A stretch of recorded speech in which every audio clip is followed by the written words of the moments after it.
dan juga Pak Apren dan juga Fernanda. Perkenalkan kami dari kelompok FG5 ingin menjelaskan mengenai analisis SWOT ide usaha kami, yaitu ide usaha komposter atau kompos from food waste. Mungkin bisa di next.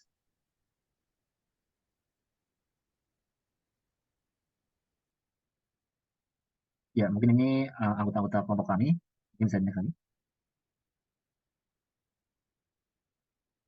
Nah, mungkin selanjutnya saya, Musiko Putra, dengan MPN 2006 dan 24076 ingin menjelaskan bagaimana overview dari bisnis kami ini sendiri. Mungkin ingin merecap ulang saja. Mungkin bisa next. Nah, mungkin ide usaha kami ini atau ide usaha komposter ini dilatar belakangi dengan banyaknya limbah sisa makanan di Indonesia.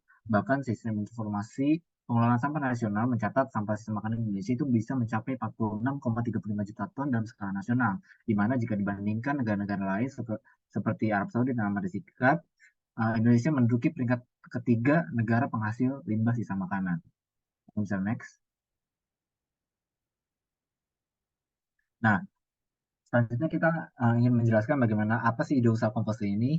Jadi kompos ini atau kompos from food waste ini merupakan sebuah pupuk organik, sebuah usaha pupuk organik yang dibuat menggunakan sampah sisa makanan dari uh, dari usaha-usaha food and beverage di sekitar Universitas Indonesia, termasuk dari kantin di Universitas Indonesia, yang kemudian kita olah menggunakan teknologi, yang kemudian hasil dari pupuk tersebut dapat digunakan untuk pertanian dan juga perkebunan ataupun tanaman seperti itu. Lalu buat proses pembuatan dekomposer ini terdiri dari tiga, di mana pengumpulan sampel atau pengumpulan dari bahan itu sendiri atau pengumpulan dari limbah sisa makanan itu sendiri dari usaha-usaha sekitar, dan juga yang kedua yaitu menggunakan mikroorganisme pengurai, di mana untuk digunakan untuk menguraikan limbah sisa makanan tersebut itu sendiri. Lalu selanjutnya itu composting secara aerobik atau composting menggunakan oksigen seperti itu, di mana oksigen tersebut digunakan sebagai untuk mikroorganisme sendiri itu untuk bergerak untuk menguraikan limbah sisa makanan tersebut. Bisa next. Nah, mungkin ini skema bisnis dan juga teknologi yang kami gunakan, di mana untuk skema bisnis terdiri dari tiga, di mana ada collect, di mana collect artinya mengumpulkan sisa limbah sisa makanan yang kemudian disalurkan ke bagian proses, di mana proses untuk melakukan proses composting menggunakan teknologi.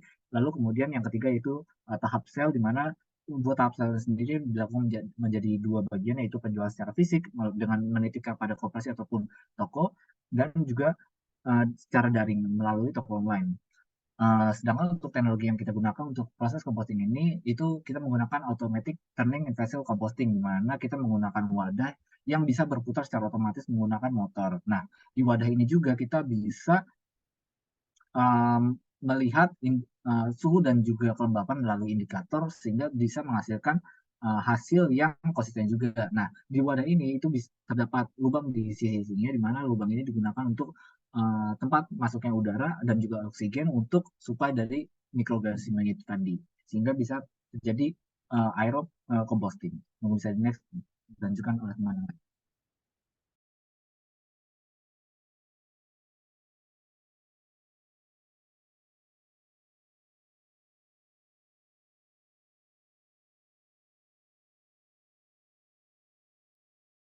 Selanjutnya adalah strength dan weakness dari kompos ini sendiri.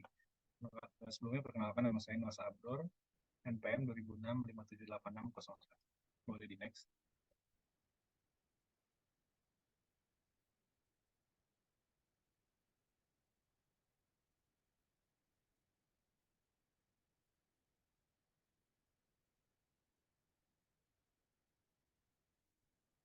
Yang pertama adalah strength-nya. Bisa dibilang terdapat 8 strength. Yang pertama itu prinsip bisnisnya ini sejalan dengan tujuan dunia atau Sustainable Development Goals atau SDG yang dicanangkan PBB. Bisa dilihat juga di gambar di bawah, Kompos ini mencakup sekitar 3 misi dari total 17 misi SDG. Terus yang kedua adalah membuka kesempatan bagi mahasiswa untuk melakukan penelitian terkait pengolahan limbah.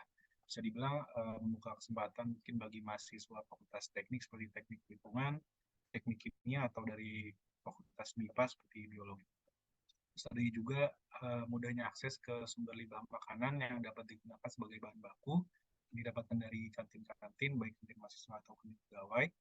dan juga adanya akses terhadap tenaga dan pemikiran sivitas akademika Universitas Indonesia, seperti misalkan jurnal atau penelitian dan data dari penelitian-penelitian fakultas sebelumnya.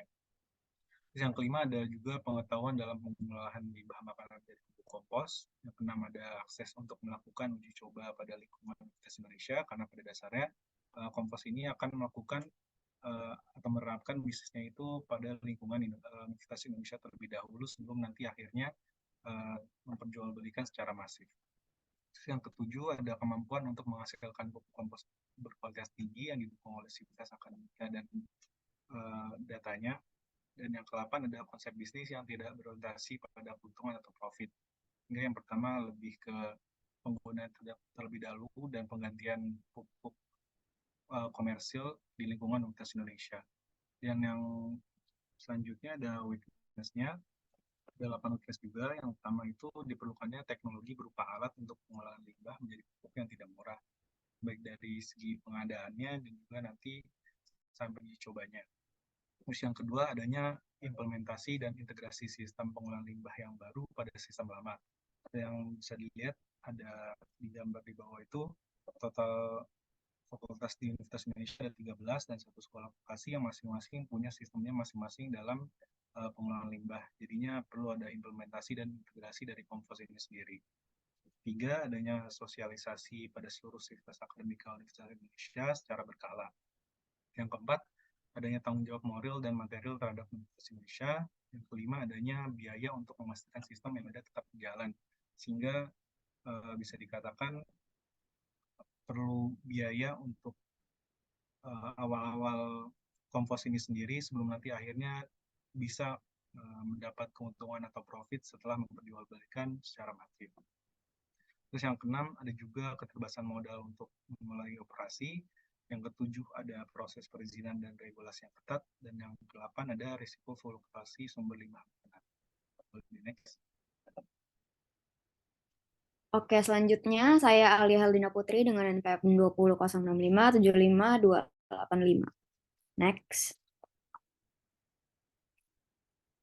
Nah, di sini poin untuk opportunity dan threat itu dilihat dari dua sisi, yaitu ada sisi bisnis sama sisi teknologi.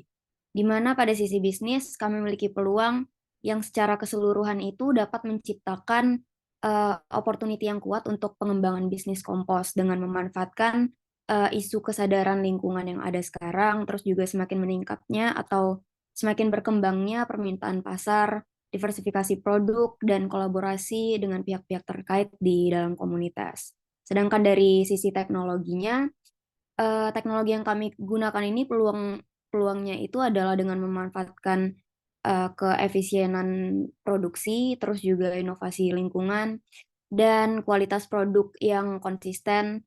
Terus juga bisnis ini juga menggunakan teknologi, pastinya nanti dapat peluang juga tentunya untuk menjadi daya tarik bagi konsumen dan mitra bisnis.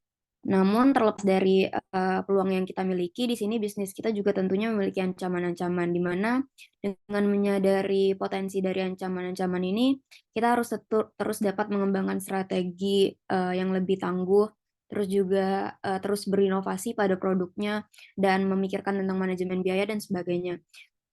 Sedangkan untuk ancaman dari sisi teknologinya, kita harus mengembangkan teknologi yang lebih baik lagi ke depannya, terus juga harus terus berinovasi dan selalu adaptasi untuk terus ningkatin daya saing dan efisiensi dari teknologinya. Next. Oke, selanjutnya ada strategi strength, opportunities, boleh next. Jadi untuk strategi ini, bahwa di sini kita memanfaatkan strength dari kompos itu sendiri, sehingga nanti dapat meningkatkan peluang atau opportunities dari kompos itu sendiri. Di mana di sini terdapat dua strategi yang kami terapkan. Yang pertama itu bahwa dengan strength, yaitu kompos sendiri memiliki teknologi inovatif dalam pengolahan limbah makanan dengan automatic turning in vessel untuk meningkatkan efisiensi operasional serta menghasilkan pupuk kompos yang berkualitas tinggi. Nah, dengan hal tersebut dapat membuka peluang untuk memenuhi permintaan pupuk yang meningkat dari petani dan juga hobi berkebun. Selanjutnya, yang kedua, itu memanfaatkan environmental awareness masyarakat bahwa produk kompos merupakan produk yang dibuat sebagai solusi berkelanjutan, sehingga membuka peluang untuk membangun kemitraan dengan petani lokal dan komunitas berkebun untuk memastikan pasokan limbah makanan yang stabil. Dilanjutkan. Oke, izin melanjutkan. Saya Dita Kumara Madika, NPM 2006-575032. Oke, selanjutnya saya ingin membahas mengenai strength, weakness, impact. Jadi, kelebihan-kelebihan yang ditawarkan oleh komposter tentunya harus ditunjang dengan adanya segelintir necessary things yang itu sangat dibutuhkan untuk menunjang proses produksi. Nah, apabila eh, kelebihan-kelebihan yang kita miliki itu tidak ditunjang dengan izin yang mumpuni dan peralatan yang canggih, maka akan ada beberapa impact yang mungkin akan terjadi di masa depan atau ketika proses produksi. Yang pertama kita bisa lihat yaitu impact yang pertama yaitu tidak terciptanya proses produksi sesuai baku mutu standar untuk sektor pupuk yang ditetapkan oleh Kementerian Pertanian.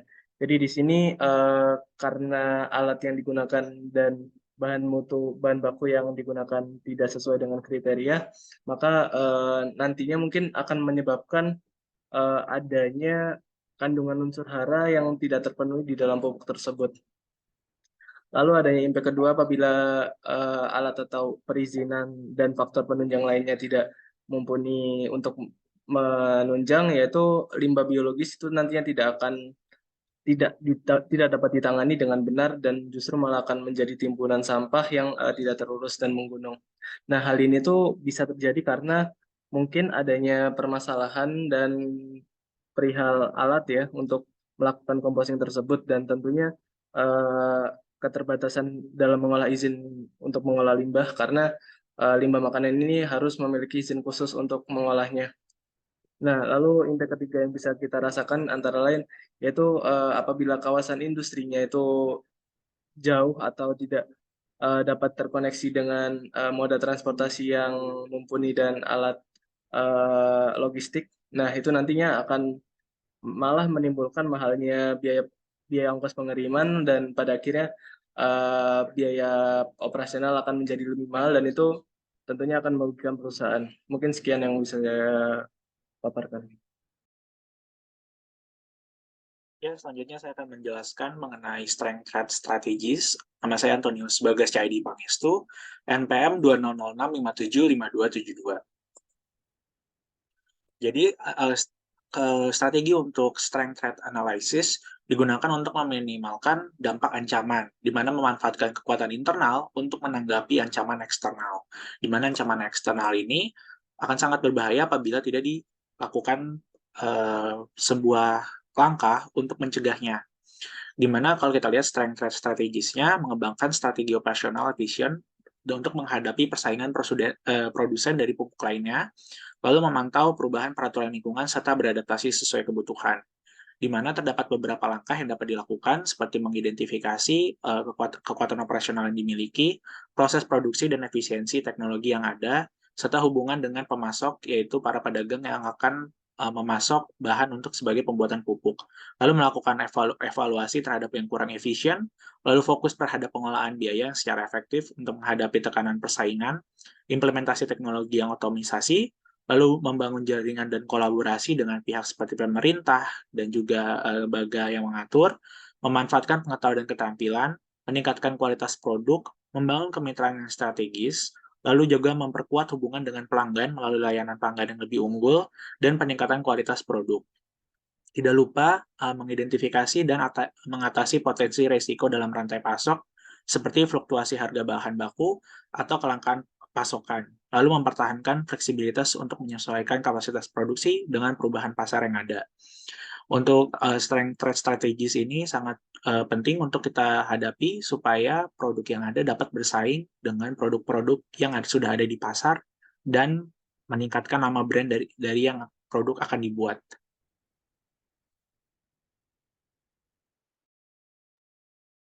Sebelumnya, perkenalkan, nama saya Rafli Pratama dengan PM 200652872. Di sini saya akan menjelaskan mengenai weakness opportunity strategies. Next. Untuk strategisnya sendiri ada 5. Yang pertama itu mencari sumber pendanaan tambahan seperti pinjaman usaha, hutang kepada bank, dan investasi modal ventura untuk mengatasi keterbatasan modal awal.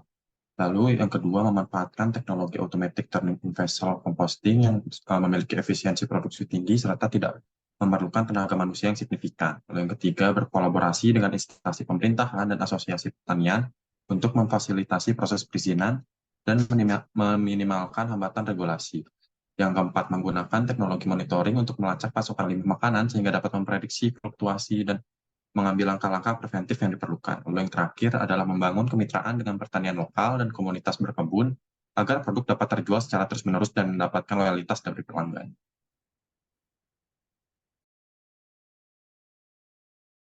Oke, baik. Perkenalkan, nama saya Raina Diva Kalista dengan NPM 2006575316. Di sini akan menjelaskan mengenai opportunities dan trade strategies. Next. Nah, yang kita lakukan adalah yang pertama melakukan riset pasar untuk mengidentifikasi kebutuhan pasar yang sedang berkembang dengan meninjau dan melakukan pelebaran kapasitas produksi. Yang kedua, membangun brand image yang kuat serta melakukan diferensiasi produk. Yang ketiga, mengembangkan program kemitraan yang saling menguntungkan antara banyak stakeholder seperti pemasok bahan baku, restoran, pasar, bisnis makanan, kantin, birokrasi untuk segi regulasinya maupun komunitas tani atau berkebun. Dan yang terakhir, melakukan kampanye pemasaran melalui media sosial dan pencerdasan langsung ke masyarakat tentang cara mengolah limbah organik dan proses komposting. Boleh di next. Baik, selanjutnya saya Bella Maharani Fadli akan menjelaskan strategi kami berdasarkan analisis weakness dan threat. Next.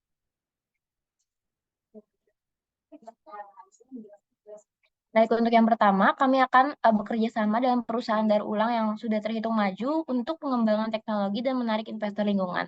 Hal ini akan kami lakukan berdasarkan poin WT kami atau weakness rate kami terkait investasi awal yang tinggi, keterbatasan modal, dan kesulitan teknologi. Lalu di poin yang kedua, kami akan mendorong masyarakat untuk melakukan sorting sebagai tahap awal di rumahnya masing-masing. Hal ini akan kami lakukan melalui pencerdasan, lalu nanti pemberian tugas yang dilakukan sesuai dengan kemampuan masyarakat. Hal ini akan kami lakukan untuk mengeliminasi poin terkait kontaminasi yang akan menyebabkan penurunan kualitas produk akhir dan menyebabkan standarisasi dari produk kami akan berubah-ubah. Lalu yang ketiga, kami akan mencari solusi teknologi yang efisien dan ekonomis untuk mengatasi keterbatasan teknologi dengan menggunakan teknologi yang sudah terbukti secara teoritis seperti berdasarkan jurnal. Lalu yang keempat, kami akan aktif dalam menyuarakan pentingnya pengelolaan sampah, terutama dalam sampah makanan. Hal ini juga terkait dalam poin weakness rate kami, terkait perubahan peraturan lingkungan atau kesehatan makanan, lalu regulasi yang ketat, serta peningkatan risiko fluktuasi sampah makanan. Lalu yang kelima, kami akan melakukan diversifikasi pasokan limbah makanan dalam menjalin kemitraan dengan berbagai supply. Hal ini kami lakukan karena adanya weakness kami, yaitu persaingan dari produsen lain, dan juga adanya kontaminasi. Ya, jadi kesimpulan dari analisis kami adalah pengembangan desa kompost ini tentu memiliki kelebihan dan juga kekurangan yang sudah dijabarkan oleh teman-teman saya sebelumnya, di mana salah satu kelebihan mendasar dari usaha ini adalah tidak hanya menghasilkan produk yang baik dan juga dalam skala yang besar, dan juga menggunakan teknologi sebagai implementasi entrepreneurship, tapi juga dalam usaha untuk mewujudkan sustainable development goals atau SDGs. Nah, adapun kekurangannya seperti yang ditunjukkan tadi, di mana ditunjukkan oleh melalui weakness, di mana keterbatasan modal awal sebagai untuk penyiapan teknologi, dan juga menjadi sesuatu yang perlu diatasi agar skema usaha yang sudah ditentukan dapat berjalan dengan lancar. Nah, akhirnya melalui analisis matrix TOS atau dan juga analisis SWOT tadi yang sudah kami buat, kami harap kami bisa mengatasi weakness dan juga threat dengan menyadari strength kami dan memaksimalkan potensial opportunity. Mungkin sekian dari kelompok FG5 terhadap analisis SWOT ide usaha kami. Mohon maaf apabila kesalahan kata, kami ucapkan terima kasih.